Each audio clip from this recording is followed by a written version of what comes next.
Hello दोस्तों, स्वागत है हमारे और आपके यूट्यूब चैनल राहुल बायो में। और आज हम पढ़ने वाले हैं एक बहुत ही इंपॉर्टेंट टॉपिक, जिस टॉपिक का नाम है पुष्पी पौधों में लैंगिक जनन।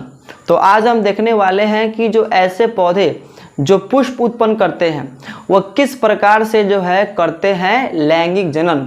तो इसके पहले वाले कुछ वीडियो में हमने देखा था कि पादप कुछ पौधे किस प्रकार से करते हैं अलैंगिक जनन, जिसमें हमने कायिक प्रवर्धन को देखा था, उत्तक संवर्धन को देखा था, है कि ना। ये सब प्रकार था किसका, अलैंगिक जनन का, जिसके द्वारा पौधे क्या करते हैं कि अपने जैसे संतान का उत्पत्ति करते हैं। लेकिन ऐसे पौधे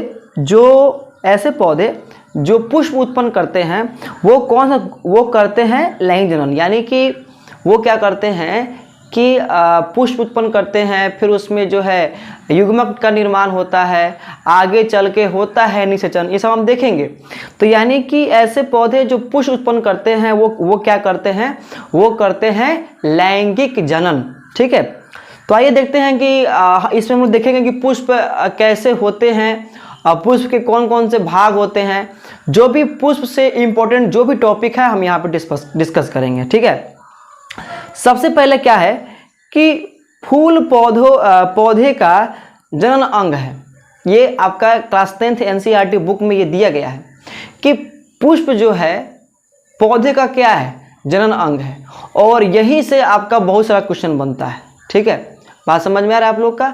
जैसे कि पौधे का दो भाग होता है, एक हो गया कायिक भाग, तो कायिक भाग उसका जड़ तना पत्ता हो गया। वहीं पे जो पौधे का जो पुष्प होता है वो क्या होता है, उसका वो पौधे का होता है जनन अंग। ठीक है, चलिए उसके बाद में अगर हम लोग देखेंगे तो पुष्प के जो है, एक सेकेंड, पुष्प के मुख्य भाग है, कौन से भाग है, बाह्य दल, पंखुड़ी, पुकेसर और स्त्री केसर। अभी इस जितने सारे जो अंग का नाम लिया गया है सारे अंग को हम लोग देखने वाले हैं। तो मुख्य रूप से जो है पुष्प के कितने भाग है, 4 भाग है, बाह्य दल, पंखुड़ी, पुकेसर और स्त्री केसर।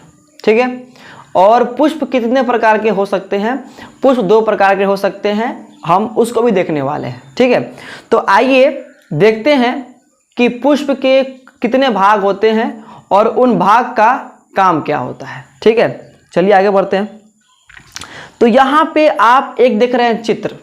ठीक है, एक पुष्प का, एक फूल का चित्र देख रहे हैं।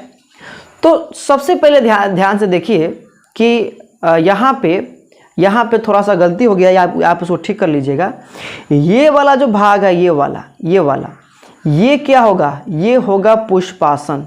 ठीक है, सबसे जो नीचे वाला जो भाग होता है पुष्प का, सबसे नीचे वाला जिसपे फूल जो है उपस्थित रहता है कि ना, जिससे फूल का पंखुड़ी उंखुड़ी जुड़ा होता है। तो ये नीचे वाले भाग को हम लोग क्या कहते हैं, नीचे वाले भाग को कहते हैं पुष्पासन। यहाँ पे ये जो है गलती हो गया है। ठीक है, उसके बाद में जब भी पुष्पासन जो है हरा रंग का होता है, पुष्पासन से थोड़ा हम लोग ऊपर जाते हैं तो हरा हरा पत्ता के जैसा जो है संरचना दिखाई देता है। और इस पत्ते के संरचना को हम लोग क्या कहते हैं, यहाँ पे आप देख रहे हैं 2, तो इस पत्ते की संरचना को हम लोग कहते हैं बाह्य दल। क्या कहते हैं इसको हम लोग कहते हैं बाह्य दल। ठीक है, और क्या काम है बाह्य दल का, तो जब पुष्प जो है नहीं खिला होता है, उस समय क्या करता है कि पुष्प को चारों बगल से ढक के रखता है बाह्य दल। और बाह्य दल चूंकि हरा होता है तो इसके पास ये क्षमता होता है कि ये प्रकाश संश्लेषण का भी क्रिया करता है। ठीक है, तो सबसे पहला बात कि बाह्य दल जब पुष्प नहीं खिला होता है उस समय उस पुष्प को सुरक्षा प्रदान करता है। उसके बाद में एक बात आपको और याद रखना है कि बाह्य दल चूंकि हरा होता है तो इसके पास क्षमता होता है प्रकाश संश्लेषण का क्रिया जो है करने का। ठीक है, यहाँ तक कोई दिक्कत नहीं है। चलिए हम लोग सबसे नीचे क्या देख रहे थे, पुष्पासन, जिस पे पुष्प उपस्थित रहता है। पुष्पासन के थोड़ा ऊपर बहुत सारा हरा हरा रंग के जो है पत्ता दिखाई देता है, छोट, वो क्या हो गया, वो हो गया हम लोग का बाह्य दल। बाह्य दल से थोड़ा हम लोग आगे जाएंगे तो आपको पुष्प में बहुत सारा रंग बिरंगी संरचना दिखाई देता है। रंग बिरंगी संरचना, जैसे कि हरा, पीला, लाल, उजला, है कि ना। और वह उस संरचना को हम लोग क्या कहते हैं, पुष्प का पंखुड़ी कहते हैं। पंखुड़ी, अब पंखुड़ी क्या होता है, एकदम रंग बिरंगी होता है, ठीक है। तो पंखुड़ी पुष्प का वो भाग है जो रंग बिरंगी होता है। अब क्या काम है पंखुड़ी का, तो पंखुड़ी चूंकि रंग बिरंगी होता है तो ये परागन के दौरान क्या करता है कि कीट को अपने तरफ आकर्षित करता है। तो ये काम है जो है पंखुड़ी का। क्योंकि पंखुड़ी रंग बिरंगी होता है तो जो भी कीट है, जैसे कि मधुमक्खी हो गया, वो क्या होता है कि वो पुष्प की तरफ जो है आकर्षित होता है। उसके बाद में पंखुड़ी तो एक काम तो ये करता ही है, क्या करता है कि परागन का क्रिया में सहायता करवाता है। दूसरा काम ये है पंखुड़ी का कि पंखुड़ी में देखने को मिलता है नेक्टर। पंखुड़ी में पाया जाता है नेक्टर, और मधुमक्खी उसी नेक्टर को चूसने के लिए आता है, और मधुमक्खी उसी नेक्टर के सहायता से क्या करता है, शहद को बनाता है, ठीक है। तो ये आपको याद रखना है। उसके बाद में पुष्प के बिल्कुल सेंटर में, पुष्प के बिल्कुल बीच में, यहाँ पे आप देख रहे होंगे कि पुष्प के बिल्कुल बीच में पुष्प का स्त्री वाला भाग पाया जाता है, और इस भाग को हम लोग क्या कहते हैं, इस भाग को हम लोग कहते हैं, इस भाग को कहते हैं स्त्री केसर। यहाँ पे जो है ढक गया है कि ना। यहाँ पे देखिए ये वाला जो है क्या हो गया, ये वाला स्त्री केसर है, ठीक है। तो सबसे बीच में पुष्प का जो भाग होता है उसको हम लोग क्या कहते हैं, उसको हम लोग कहते हैं स्त्री केसर, ठीक है। आइए देखते हैं उसको।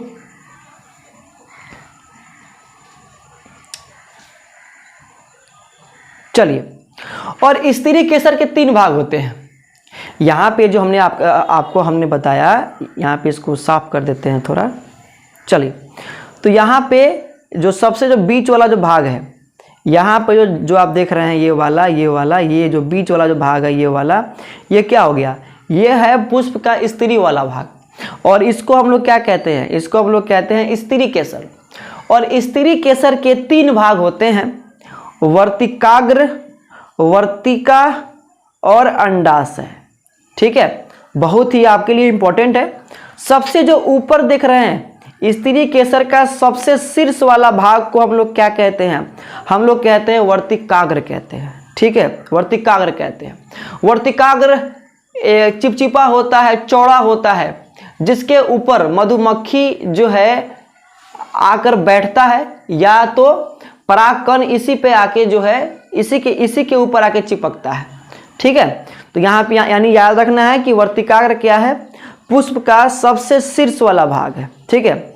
उसके बाद में यहाँ पे आप देख रहे हैं ये वाला जो भाग है, ये वाला एकदम लंबा वर्तिकाग्र के नीचे नलिका जैसा, इस भाग को हम लोग क्या कहते हैं, इस भाग को कहते हैं वर्तिका। वर्तिका क्या होता है, एक नलिकार भाग होता है जिससे आगे जो है पराग नली बनता है, और परागकण जो है वर्तिका से अंडाशय तक पहुंच पाता है, ठीक है। तो स्त्री केसर का सबसे जो मध्य वाला जो भाग होता है, बीच वाला जो भाग होता है, उसको हम लोग क्या कहते हैं, उसको हम लोग कहते हैं वर्तिका, ठीक है। और स्त्री केसर का सबसे निचला भाग जो काफी चौड़ा होता है, काफी फूला हुआ होता है, उस भाग को हम लोग क्या कहते हैं, उस भाग को हम लोग कहते हैं अंडाशय। और अंडाशय बहुत ही आवश्यक है पुष्प में लैंगिक जनन के लिए, क्योंकि अंडाशय में मादा युग्मक देखने को मिलता है कि ना, अंड कोशिका। इसके अलावा अंडाशय से ही आगे जो है क्या होता है कि फल बनता है, ठीक है। यानी कि जब प्रक्रिया हो जाता है निषेचन का, तो उसके बाद अंडाशय से ही क्या बनता है, फल बनता है। तो आपको याद रखना है कि पुष्प का जो सबसे जो निचला भाग है कि ना, जो काफी चौड़ा होता है, फूला हुआ रहता है, उसको हम लोग क्या कहते हैं, अंडाशय कहते हैं। और अंडाशय में ही नर युग्मक, अंडाशय में ही मादा युग्मक पाया जाता है। और अंडाशय, वर्तिका और स्त्री और क्या बोलते हैं कि वर्तिकाग्र, ये तीनों मिलकर क्या बनाता है, स्त्री वाला भाग, जिसको कहते हैं स्त्री केसर। नाम में ही आंसर है, ठीक है। उसके बाद में अगर देखा जाए तो स्त्री केसर के अलावा यहाँ पे काफी अधिक संख्या में स्त्री केसर के चारों बगल पाया जाता है हम लोग का कौन चीज, पुकेसर। अब नाम में ही आंसर है, पुकेसर यानी कहने का अर्थ है पुरुष वाला भाग। तो पुकेसर क्या है, पुष्प का नर भाग है, ठीक है। और पुकेसर के दो भाग होते हैं, एक तो हो गया हम लोग का परागकोश और एक हो गया हम लोग का तंतु। तो हम कह सकते हैं कि परागकोश और तंतु के मिलने से क्या बनता है, पुकेसर बनता है, ठीक है। तो यहाँ पे जो हम लोग जो ऊपर वाला जो भाग देख रहे हैं, गोला जो संरचना है वो क्या है, वो है परागकोश, ठीक है। उसके बाद में नीचे जो आप यहाँ पर देख रहे हैं डंठल की तरह है, वो क्या है, तंतु। तो यानी अगर आपसे कोई पूछे कि परागकोश जो है पुकेसर के कितने भाग होते हैं, तो पुकेसर के दो भाग होते हैं, एक परागकोश होता है और एक तंतु होता है। परागकोश एक संरचना है थैली जैसा जिसके अंदर परागकण का निर्माण होता है, और तंतु का काम क्या है कि तंतु जो है फूल से पुष्प के जो क्या बोलते हैं यहाँ पे जो पुष्पासन लिखा गया है, ये होगा पुष्पासन। ये तंतु क्या होता है कि पुष्पासन से जुड़ा हुआ रहता है, ठीक है। यहाँ तक आपको कोई दिक्कत नहीं है। तो ये था हम लोग का यानी कि पूरा पुष्प का संरचना और उसके भाग और उसके नाम और उसके काम, ठीक है। तो चलिए हम लोग आगे बढ़ते हैं और देखते हैं। तो आगे हम लोग बात करना चाहते हैं, तो एक बार और रिवाइज कर लेते हैं। एक बार क्या हम लोग देखे थे, पुष्प का सबसे निचला वाला भाग को कहते हैं पुष्पासन। ये वाला पुष्पासन है, ये गलत हो गया है। पुष्पासन के ऊपर देखने को मिलता है हमको बहुत सारा रंग बिरंगी पत्ता, हरा रंग का पत्ता, इसको हम लोग कहते हैं बाह्य दल, जो उसका नाम छूट गया, आप लिख लीजिएगा। बाह्य दल के ऊपर जो है बहुत सारा हमको देखने को मिलता है रंग बिरंगी संरचना, जिसको हम लोग कहते हैं पंखुड़ी। उसके बाद में पुष्प में होता है एक नर वाला भाग, एक मादा वाला भाग। पुष्प के नर वाले भाग को हम लोग कहते हैं पुकेसर, और पुकेसर के दो भाग होते हैं, परागकोश और तंतु। ये परागकोश है और ये जो क्या है, ये तंतु है। उसके बाद में पुष्प में सबसे मध्य वाले, सबसे बीच में पाया जाता है हम लोग का स्त्री वाला भाग, जिसको कहते हैं स्त्री केसर। स्त्री केसर के तीन भाग है, वर्तिकाग्र, वर्तिका और अंडाशय। वर्तिका सबसे ऊपर होता है, वर्तिका से ही जुड़ा होता है वर्तिकाग्र, और अंडाशय जो है सबसे स्त्री केसर का सबसे निचला भाग है, ठीक है। तो ये बहुत ही इंपॉर्टेंट है। एक बार आप जो है क्या कर लीजिएगा, एक बार आप स्क्रीनशॉट जो है इसको आप ले सकते हैं, ठीक है।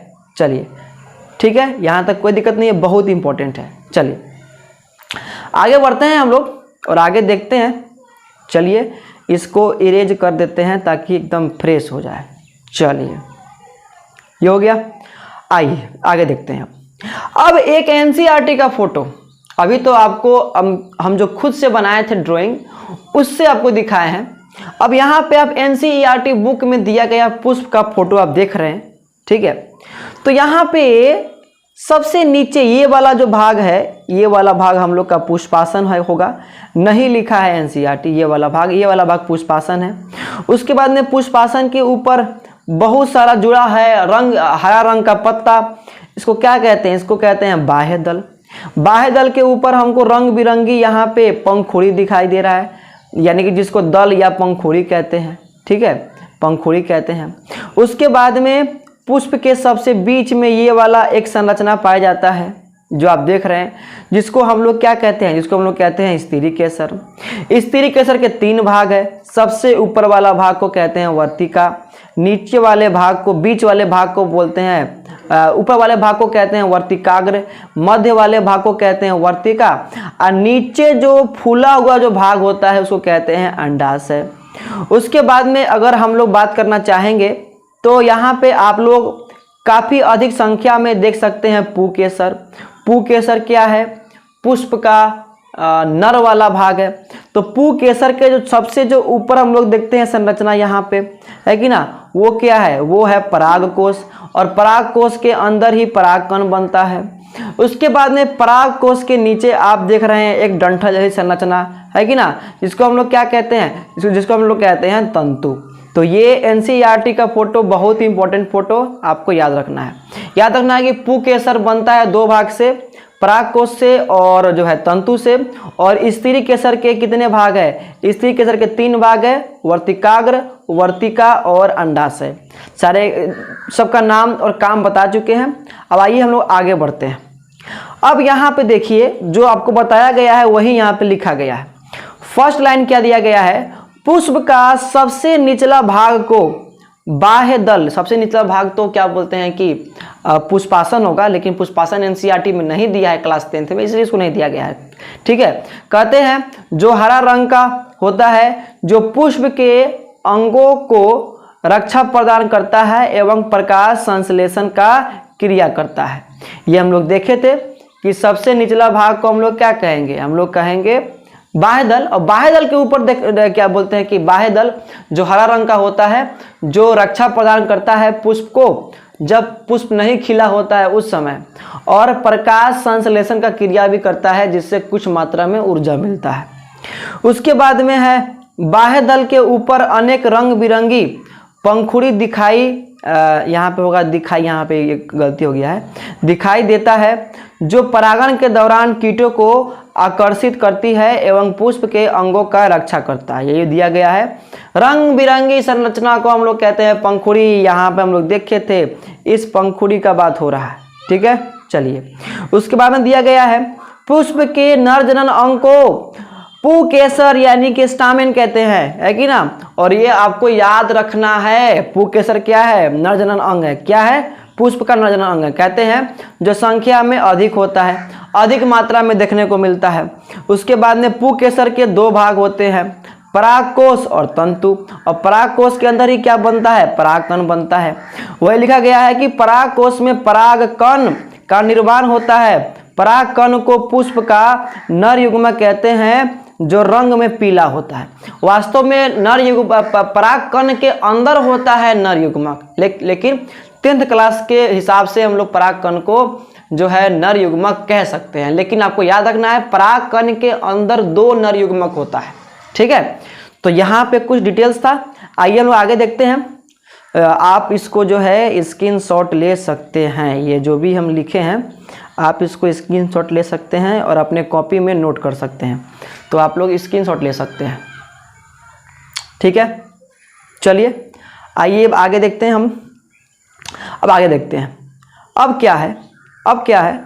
अब यहाँ पे लिखा गया है कि स्त्री केसर पुष्प का मादा जनन अंग है जो पुष्प के केंद्र में होता है। अभी हम लोग देखे थे स्त्री केसर, यहाँ पे इस फोटो में देखे थे ना, इस फोटो में देखे थे ये वाला भाग क्या है? पुष्प का स्त्री केसर है जो स्त्री जनन अंग है जो केंद्र में देखने को मिलता है होता है। इसके 3 भाग है और इसके 3 भाग है, अंडाशय, वर्तिका और वर्तिकाग्र।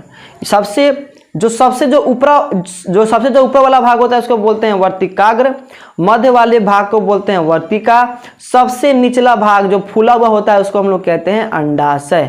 ठीक है, चलिए यहाँ तक कोई दिक्कत नहीं है। चलिए आगे बढ़ते हैं हम। अब यहाँ पे दिया गया है कि अंडाशय स्त्री केसर का आधार भाग है जो फूला होता है। सबसे निचला भाग जो फूला होता है वो क्या होता है? अंडाशय होता है। फिर गया कि अंडाशय में बीजांड ओव्यूल होते हैं तथा प्रत्येक बीजांड क्या होता है? प्रत्येक बीजांड में एक अंड कोशिका होता है। यानी कि अंडाशय में हम लोग को इस प्रकार से देखने को मिलता है बीजांड, और इस बीजांड में केवल एक होता है अंड कोशिका। और यही अंड कोशिका क्या है? यही अंड कोशिका जो बनाया है बीच में, यही अंड कोशिका पुष्प का जो है मादा युग्मक है, जिससे आगे जाके परागकण का नर युग्मक मिलके क्या करेगा? इससे करेगा क्रिया निषेचन का। ठीक है, चलिए उसके बाद में यहाँ पे दिया गया है कि वर्तिका स्त्री केसर का मध्य वाला भाग है, बिचला भाग जो नलिकार होता है। ठीक है, वर्तिकाग्र, लेकिन यहाँ पे वर्तिकाग्र होगा। वर्तिकाग्र स्त्री केसर का सबसे शीर्ष भाग है जो चिपचिपा होता है, और आपको एक बात और याद रखना है, और चौड़ा भी होता है। साफे चौड़ा ऊपर होता है और चिपचिपा होता है।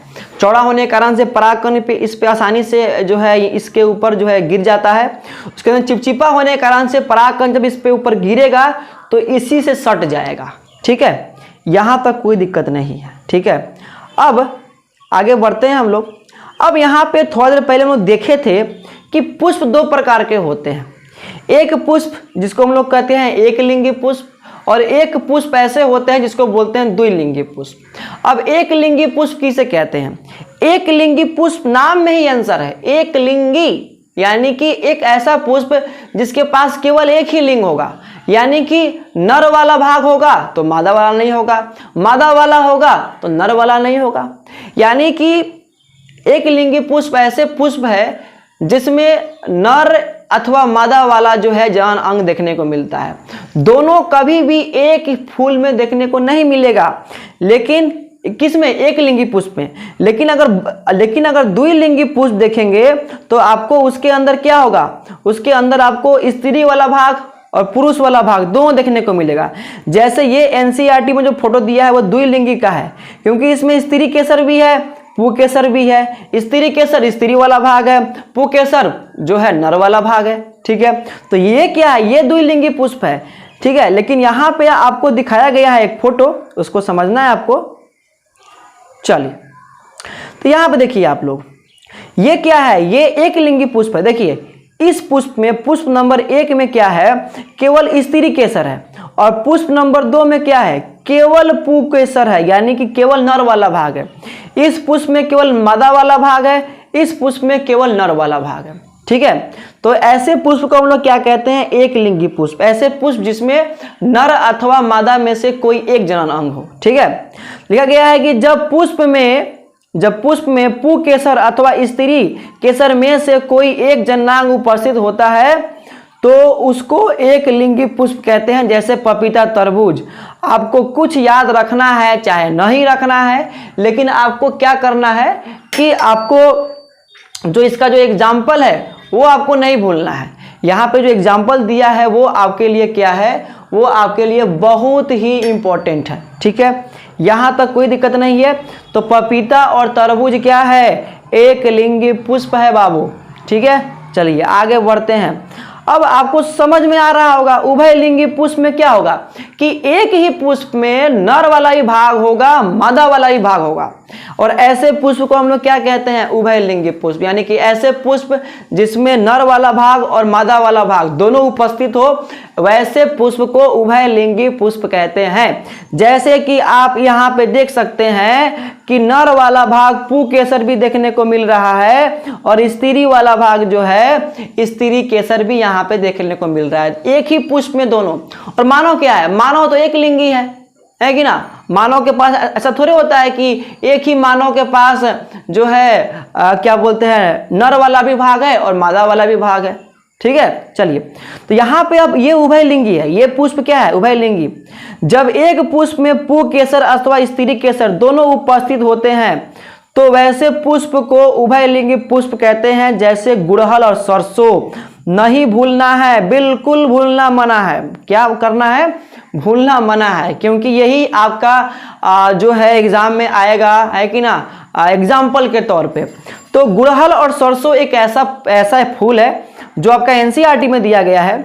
और ये फूल जो क्या होता है बाबू, इसमें आपको जो है पुरुष वाला भाग भी देखने को मिलेगा, और यहाँ पे जो है स्त्री वाला भाग भी देखने को मिलेगा। तो ऐसे पुष्प जिसमें स्त्री वाला भाग और पुरुष वाला भाग दोनों होता है, वैसे पुष्प को हम लोग उभय लिंगी पुष्प कहते हैं, यानी कि बाइसेक्सुअल फ्लावर कहते हैं। और एक लिंगी फूल पुष्प को हम लोग क्या कहते हैं? एक लिंगी पुष्प को हम लोग कहते हैं यूनिसेक्सुअल फ्लावर। ठीक है, तो आप स्क्रीनशॉट अब ले सकते हैं, है कि ना? चलिए, आप स्क्रीनशॉट ले सकते हैं। हम पूरा स्लाइड को ला रहे हैं एक बार फिर से। चलिए, ये हम लोग का फर्स्ट स्लाइड था। आप इसका स्क्रीनशॉट ले सकते हैं। उसके बाद में ये आगे हम लोग का अगला स्लाइड था, इसका भी आप स्क्रीनशॉट ले सकते हैं। उसके बाद में ये तो आपका एनसीईआरटी बुक में दिया ही है। उसके बाद में यहाँ पे आगे इसका आप स्क्रीनशॉट ले सकते हैं और अपने कॉपी में आप लिख सकते हैं। उसके बाद में नेक्स्ट टॉपिक हमने देखा था इसको। ठीक है, यहाँ पे इसको देख लीजिए, इसको भी आप स्क्रीनशॉट मार सकते हैं। उसके बाद में यहाँ पे एक लिंगी पुष्प हमने अभी देखा किसे कहते हैं एक लिंगी पुष्प, तो आप एक लिंगी पुष्प का भी स्क्रीनशॉट ले सकते हैं। ठीक है, चलिए। और सबसे लास्ट में देखा है हमने द्विलिंगी पुष्प। ठीक है, जिसको हम लोग द्विलिंगी या उभयलिंगी कहते हैं। ठीक है, चलिए। तो इस वीडियो में हमने सीखा कि पुष्प के मुख्य भाग कौन कौन से हैं और उनके कार्य क्या है। ठीक है, तो अब नेक्स्ट वीडियो में हम लोग देखेंगे कि परागण कैसे होता है। ठीक है, क्योंकि वीडियो काफ़ी बड़ा हो गया है, तो मिलते हैं एक नए वीडियो में परागण के साथ। ठीक है, तो अगर ये वीडियो आपको अच्छा लगा हो तो वीडियो को लाइक करें, कमेंट करें, शेयर करें, साथ ही साथ हमारे चैनल को सब्सक्राइब जरूर कर ले, ताकि इसी प्रकार से वीडियो आपको टाइम पर मिलता रहे। तो मिलते हैं एक नए वीडियो में एक नए टॉपिक के साथ। तब तक के लिए जय हिंद, जय भारत।